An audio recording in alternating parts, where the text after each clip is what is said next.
नमस्कार मंडळी. तर आज या दगदगीत आणि धावपळीत मी ऑफिसला जात नसून मी जाते माझ्या मम्मीला घ्यायला.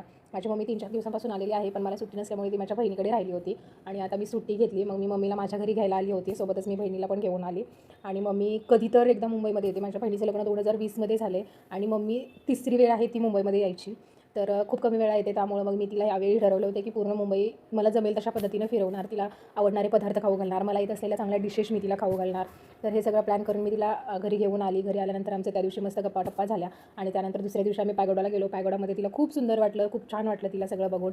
तिला मेट्रोचा प्रवास केला आणि त्यानंतर मग सेकंड डेला मी तिनं कधीच पार्लर वगैरे ह्या गोष्टी म्हणजे नाही करत. गावाकडच्या आया आपल्या शेतात काम वगैरे करायला लागतं, त्यामुळे पण मी तिला मस्त ब्लीच फेशियल करून घ्यायला लावलं. तिचं हेअर स्पा केलं आणि तिला थोडीशी शॉपिंग करायची होती. तर त्यासाठी मी तिला मार्केटमध्ये घेऊन आली. ती खूप मला नको नको नको नको म्हणत होती, तरी देखील मी तिला घेऊन आली. चल म्हटलं, परत परत येणं होत नाही.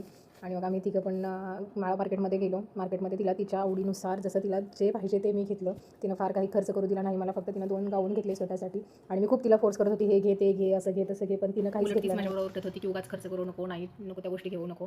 त्यानंतर साहेब मला ओरडत होते, चल तुला ड्रेस घेऊया म्हणून, पण मी काय ड्रेस घ्यायला गेली नाही.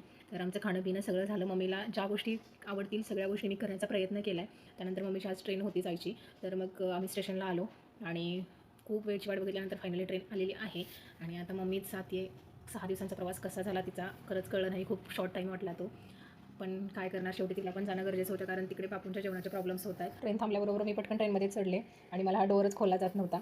मग पटकन आतमध्ये गेली फायनली आणि मम्मीला मम्मीची सीट शोधून दिली. तर ही अशी आहे मम्मीची सीट. पण ट्रेन लवकर सुटेल या भीतीने आम्ही पटापट ट्रेनच्या खाली उतरलो आणि त्या गडबडीत मला मम्मीला हग करता आला नाही. सो मी विंडोमधून मम्मीशी बोलत होती आणि खूप इमोशनल व्हायला झालं होतं, पण ऑप्शन नव्हता. मम्मीला जाणं पण तितकंच गरजेचं होतं.